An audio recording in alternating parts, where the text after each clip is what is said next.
La Ligue contre le cancer présente le podcast qui redonne la parole aux malades et aux proches aidants. Depuis 25 ans, la Ligue nationale contre le cancer s'engage et se bat pour renforcer les droits des personnes malades et des proches aidants. Au quotidien, dans les Alpes-Maritimes, dans ses maisons Axel Kahn et ses antennes départementales, la Ligue et ses praticiens œuvrent pour aider les personnes malades et les proches aidants à traverser la maladie en étant les plus épaulés, entourés et soutenus.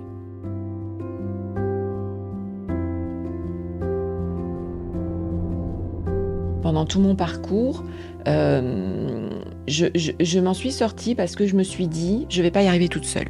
Et toute l'aide qu'on va m'apporter, je vais la prendre, quelle qu'elle soit. Que ça soit la famille, que ça soit les amis, que ça soit les collègues, que ça soit les soignants, que ça soit tous les soins de support qu'on va pouvoir me proposer, je vais tout prendre, je vais tout accepter. Voir des patients s'épanouir et avancer dans mes séances, voilà, se sortir, réussir leur combat face au cancer, pour moi ça vaut plus que tout. Dans cet épisode, nous allons découvrir le témoignage de Florence. Florence est informaticienne, elle a 59 ans et en 2021, elle a découvert qu'elle était atteinte d'un cancer du sein. Elle nous raconte les différentes et douloureuses étapes qu'elle a dû traverser, surmonter, mais aussi les moments de réconfort, comme les activités sportives et les soins de support proposés par le Comité des Alpes-Maritimes de la Ligue. En janvier 2021, j'ai reçu la convocation pour le dépistage du cancer du sein. Donc j'ai pris rendez-vous, j'y suis allée et malheureusement, je suis ressortie de ce rendez-vous avec un diagnostic de cancer du sein. Moi, j'étais vraiment tellement pétrifiée, donc je suis rentrée chez moi. 2021, on était encore en Covid. On était en télétravail à la maison, donc mon mari était là à la maison en télétravail. Et donc, je suis arrivée en larmes pour lui annoncer ça. Et il était en conf call, quoi. Il était en Teams avec un collègue de travail, avec le casque sur les oreilles. Donc, il m'a pas vu arriver, il m'a pas entendu. Et au bout d'un moment, je lui ai dit, s'il te plaît, raccroche. Et là, il s'est tourné, il m'a vu en larmes. Il a dit à son collègue, désolé, je dois raccrocher, je te rappelle plus tard. Et il m'a prise dans ses bras et je lui ai annoncé que j'avais un cancer du sein. Et donc, lui, il est resté pétrifié aussi. Et donc, on est resté là un moment avant de pouvoir réagir. Et du coup, je lui ai expliqué que j'avais rendez-vous 2 jours après pour faire une biopsie. Enfin, voilà, comment ça allait s'enchaîner. Et à ce moment-là, on l'a gardé pour nous. On l'a dit à personne. Tant qu'on n'avait pas plus d'informations, c'était pas possible pour nous d'en parler aux enfants, aux parents, au reste de la famille. C'était juste pas possible. Vous aviez peur à ce moment-là ? Oui, bah oui. Oui, ça c'est vraiment le sentiment premier qu'on a, c'est de la trouille. La trouille de mourir. La trouille de mourir, de laisser les enfants, de laisser le conjoint, de laisser les parents, de la peur de souffrir aussi, la peur de la chimio, parce que de suite, cancer, on pense à chimio. Donc la peur de la chimio, de ses effets secondaires. Donc oui, j'ai eu très peur. Florence a 2 enfants. Quand on lui a annoncé son cancer, ils étaient âgés de 19 et 23 ans. Après l'annonce faite à son mari, il a fallu leur dire, à eux aussi, une épreuve pour toute la famille. Le moment qui a été le plus difficile pour moi, l'annonce à mes enfants. Donc mon garçon, qui est un garçon très calme, très zen, qui est toujours en train de me dire des stress, maman, enfin voilà. Lui, j'y suis allée trop frontalement avec lui parce que justement, je me suis dit, il va bien le prendre. Enfin voilà, il va m'écouter, etc. J'ai commencé par lui dire, bon, on m'a diagnostiqué un cancer du sein. Et là, son visage a changé instantanément. Il a éclaté en sanglots. Et ça m'a tellement remué et je m'en veux encore tellement de lui avoir annoncé comme ça. Donc derrière, je l'ai pris dans mes bras, j'ai pu le rassurer, lui expliquer que j'allais être soignée, parce qu'au moment où je lui ai dit, j'en savais déjà plus sur le parcours qui m'attendait. Donc j'ai pu lui expliquer ce qui m'attendait et ce qui allait se passer. Et du coup, ma fille, qui elle est beaucoup plus sensible, je lui ai annoncé différemment, avec beaucoup plus de précautions, j'ai beaucoup plus enrobé, et ça s'est beaucoup mieux passé. Florence a d'abord dû subir une mastectomie, l'ablation d'un sein. Un traumatisme inévitable pour se donner toutes les chances de guérir. La mastectomie, ça a été très très dur, l'intervention, parce que donc moi je n'avais pas de symptômes. C'est souvent le cas quand on a un cancer du sein. qui n'est pas métastasée, on n'a pas de symptômes, on sent rien. À part éventuellement, en palpant, sentir une boule. C'est le pire qu'on puisse sentir. Après, on n'a aucun symptôme. Donc, on ne se sent pas malade. Donc, on a beau avoir eu un diagnostic, on a beau savoir qu'on va être opéré, le moment où on rentre vraiment dans ce parcours de patient cancéreux, ben, c'est l'opération, puisque j'ai commencé par ça. Donc, la mastectomie, outre le fait que c'était une mutilation, que ça m'a vraiment traumatisée, c'était aussi le premier acte qui me faisait rentrer dans ce parcours de soins de patiente cancéreuse. Donc, ça a été très compliqué pour moi. Donc, j'ai été très aidée par l'équipe médicale déjà de l'hôpital. Je tombais dans un service de gynéco où tout le monde était extraordinaire. Donc, les filles, les soignantes, elles m'ont beaucoup vu pleurer, elles m'ont beaucoup fait parler. Qu'est-ce qui vous Elles faisait ont vu pleurer que à ça ce allait point? pas. J'avais l'impression d'être devenue un monstre.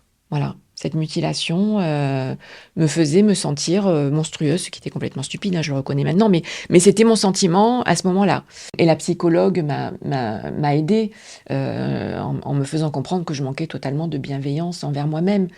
Et en me disant, si c'était votre maman, si c'était votre sœur, si c'était votre meilleure amie qui avait subi une mastectomie, qu'est-ce que vous lui diriez? Qu'elle était en train de pleurer en face de vous, vous lui diriez quoi? Et évidemment, je lui dirais, mais je t'aime comme tu es toujours la même personne, avec un sein en plus, un sein en moins, on s'en fiche, t'es toujours toi, et c'est toujours toi que j'aime. Elle me dit, donc pourquoi vous seriez un monstre, et votre maman, votre sœur, votre meilleure copine serait toujours la même? Et voilà, donc ça il a fallu que ça fasse du chemin, ça n'a pas été immédiat. Dans le service, elle conseillait de se voir en compagnie d'une infirmière, en fait. Oui, au cas où de ne pas se regarder toute seule. Voilà. Et donc là, quand on se voit la première fois, il y a un gros pansement. En fait, on voit un gros pansement. On voit qu'il manque quelque chose, mais on voit surtout un gros pansement par-dessus. C'est après, au premier changement de pansement, que là, c'est encore plus dur. Parce que là, sans le pansement, on voit la cicatrice, on voit qu'il n'y a plus rien, il y a des œdèmes, c'est plein de bleu. Enfin, voilà, quoi, c'est pas très jojo. Vous étiez dans quel état d'esprit quand vous avez commencé le traitement? J'avais la trouille quand même, toujours. J'avais quand même toujours la trouille.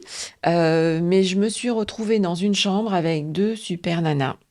Une qui commençait comme moi, son traitement, et une qui malheureusement a un cancer métastatique et qui, elle, en était à sa énième ligne de chimio. Et on a papoté toutes les 3 pendant des heures et des heures. Et on a ri, on a vraiment parlé beaucoup. Et ça nous a fait un bien fou. Et du coup, à toutes les chimios suivantes, on a demandé à être ensemble, puisque les rythmes de chimio se calaient bien. On a demandé à être ensemble. Et donc, pour les chimios suivantes, j'y allais en me disant, je vais retrouver les filles, quoi. Voilà. Et on savait qu'on allait passer, on venait finalement sans plus avoir la trouille, et en se disant, on va passer un super moment ensemble. Et effectivement, chaque fois, on n'a pas arrêté de parler, de rire. Voilà, c'était un moment un peu à part. Et puis les soignantes, elles étaient juste géniales. Enfin, franchement, c'est des équipes en onco, elles sont super les filles, quoi. Voilà. Et la chimio, ça se passait bien. De toute façon, le jour même de la chimio, il nous arrive rien. C'est dans les jours qui suivent qu'on n'est pas bien. Avant de rentrer en chimiothérapie, c'est-à-dire après l'opération, quand j'ai commencé à être mieux, de suite, la coordinatrice cancer m'a envoyé en activité physique adaptée. Et donc là, c'est un éducateur d'activité physique adaptée qui est là et qui réellement prend en charge chacune des patientes. Donc on est plusieurs en même temps, mais il prend en charge chacune des patientes en fonction de sa pathologie, de ses douleurs, de sa forme du jour, et il est capable de nous faire un programme adapté à notre état du jour. Donc ensuite, quand j'ai commencé les chimios, quand j'ai vu qu'on m'avait planifié des séances la semaine de la chimio, je disais non, mais c'est pas la peine. Je ne vais pas y arriver. Mais si, tu vas venir et tu vas voir. Et donc, je venais et je dis non, mais je suis très, très fatiguée. Je pense qu'aujourd'hui, je ne vais pas faire grand-chose. C'est pas grave, on fera en fonction de ton état. Vas-y, monte sur le vélo, commence par t'échauffer, pédale, etc. Et puis, en papotant avec les filles, en faisant de la gym, en avançant, etc. Au bout d'1 heure, la séance est passée. J'ai fait du sport et je suis moins fatiguée que quand je suis arrivée. L'activité physique adaptée, donc je la fais à l'hôpital, mais aussi 1 semaine sur 2 en plein air, à la Valmasque. Ce coach, dont Florence parle avec beaucoup d'émotion et de motivation, s'appelle Thibaut. Il a 36 ans et il est enseignant en activité physique adaptée. Faire du sport pendant la phase de traitement va permettre de réduire la fatigue qui est induite par les traitements. Dès en fait le début de la phase de traitement, on va parler du schéma classique, la chirurgie, la chimiothérapie, éventuellement après des traitements complémentaires comme la radiothérapie ou l'hormonothérapie. Mais quoi qu'il arrive, il faut maintenir un niveau d'activité physique, un minimum pour maintenir une qualité de vie. Après, bien sûr, on maintient une image de soi, un schéma corporel, on maintient une confiance en soi. C'est important de dire aux patients, on est quand même capable de faire ça. Alors, on ne se fixe pas des objectifs trop élevés, mais voilà, maintenir une confiance, c'est très important. Après, on arrive à contrebalancer un peu les douleurs post-chirurgicales, maintenir la souplesse, la mobilité, c'est des choses très importantes. Grâce à l'aide de la Ligue contre le cancer, Thibaut organise 2 fois par mois des séances de sport en plein air. Une véritable respiration pour les patients et pour Thibaut aussi. L'avantage, c'est qu'avec la Ligue contre le cancer, je constitue un groupe de patients et là, on va aller en dehors des murs de l'hôpital. Donc là, moi, je ne suis plus en blouse blanche, je suis en civil et on est en extérieur au niveau de Mougins, l'étang de Fontmerle, et là on fait d'autres activités. Donc là on sort du cadre des activités auxquelles on n'aurait pas forcément pensé à renseigner dès le début. Moi je propose du volleyball, je propose de l'ultimate frisbee, on fait du badminton, on fait des sports qui sortent un petit peu des recommandations, mais en fait dès qu'on a un ballon, dès qu'on a cet aspect ludique, il se passe des choses magiques, c'est-à-dire une dame qui se sent diminuée, j'ai du mal à lever les bras parce que la cicatrice de ma mastectomie me fait mal, et bien en fait on met un ballon et les patientes ne s'en rendent même pas compte, mais elles sont en train de courir, de sauter dans tous les sens. Elles lèvent les bras et elles ont le sourire aux lèvres. Donc ça c'est hyper important. Le contexte environnemental et le cadre et le contexte de pratique influencent beaucoup aussi la réussite de l'activité physique. Voir des patients s'épanouir et avancer dans mes séances, voilà, se sortir, réussir leur combat face au cancer, pour moi ça vaut plus que tout. Du coup c'est un enrichissement personnel, c'est une aventure humaine, c'est ça qui fonctionne en fait. L'activité physique adaptée, proposée par le Comité des Alpes-Maritimes de la Ligue contre le cancer, est un soutien essentiel pour les malades. Elle leur permet d'améliorer leurs conditions physiques, de renforcer leur morale et d'améliorer leur qualité de vie tout au long de leur parcours de guérison. Cette aide, dont a pu bénéficier Florence, contribue à réduire les effets secondaires des traitements, à retrouver confiance en soi, à recréer des liens sociaux et ainsi à améliorer la qualité de vie. Ce soutien est assuré par des professionnels diplômés et formés spécifiquement pour accompagner les malades à chaque étape de leur combat. Des moments de répit comme de véritables soupapes de décompression. Mais difficile, quand on a un cancer, de gérer ses angoisses et ses idées noires. Florence a donc décidé de demander l'aide d'une spécialiste. La sophrologue, je lui ai dit, j'ai du mal à gérer mes émotions. Et elle me dit, mais c'est normal, une émotion, ça ne se gère pas.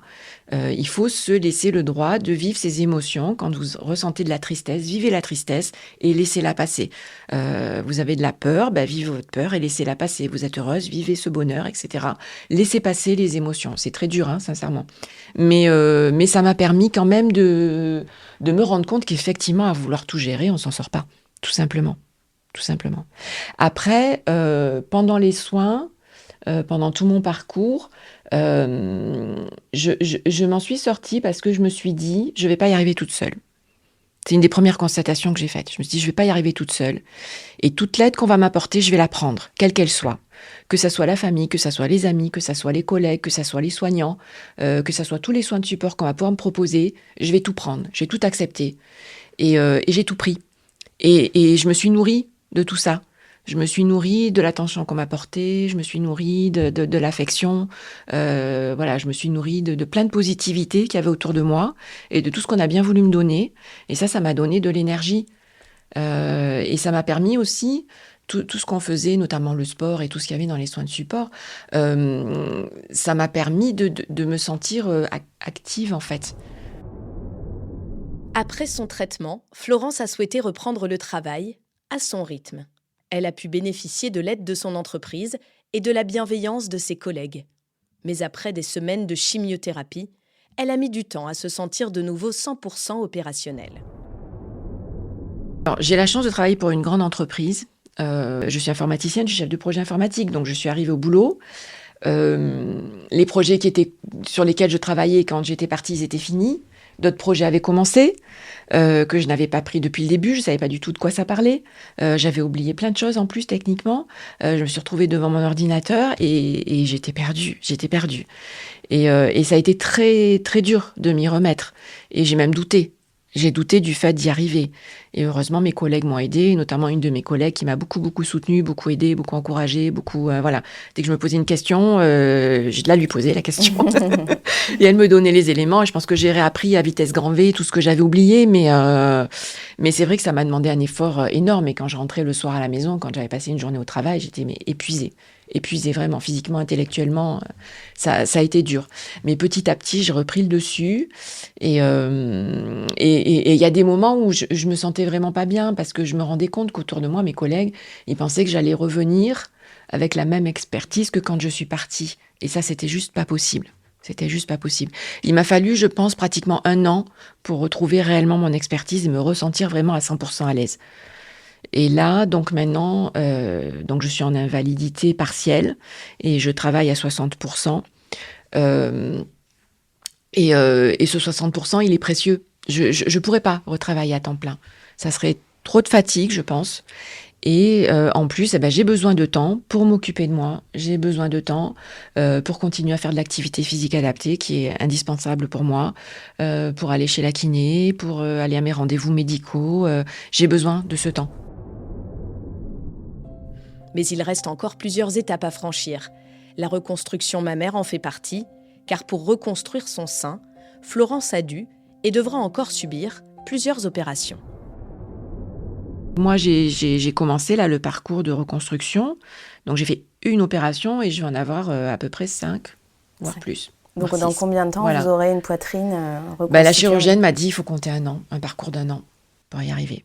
Voilà. Donc, c'est pas rien. Chaque fois, c'est des anesthésies. Chaque fois, c'est des douleurs, même si elles sont pas faramineuses. Mais voilà. Donc, c'est un parcours qui est très long. Et il faut savoir que ce qu'on reconstruit, c'est un volume de sein. On reconstruit pas un sein. On reconstruit un volume de sein. Et à un moment donné, il faut se l'approprier comme étant son sein. Et ça, c'est pas forcément chose facile. Voilà.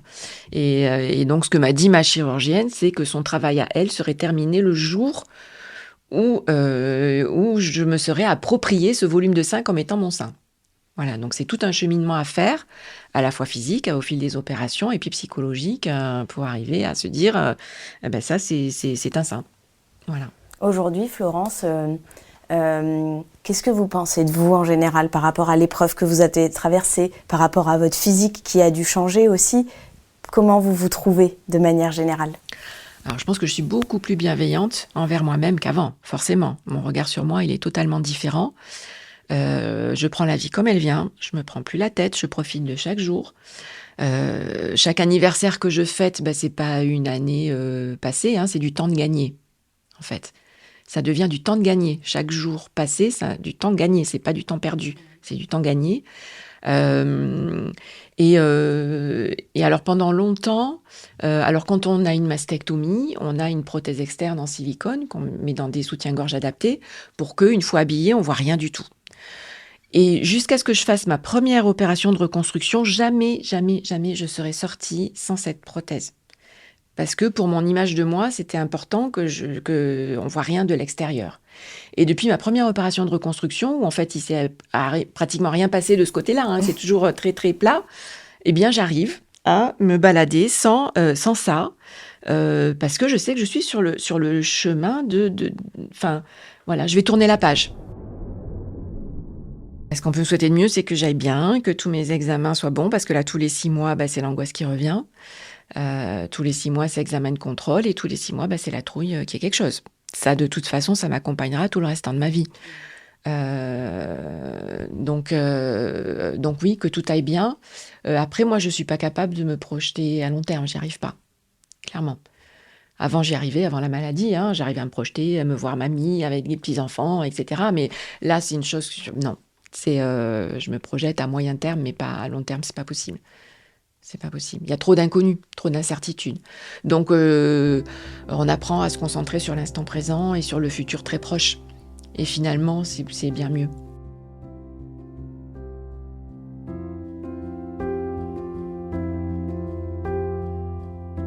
Vous venez d'écouter le podcast de la Ligue contre le cancer des Alpes-Maritimes. Un podcast qui redonne la parole aux malades et aux proches aidants.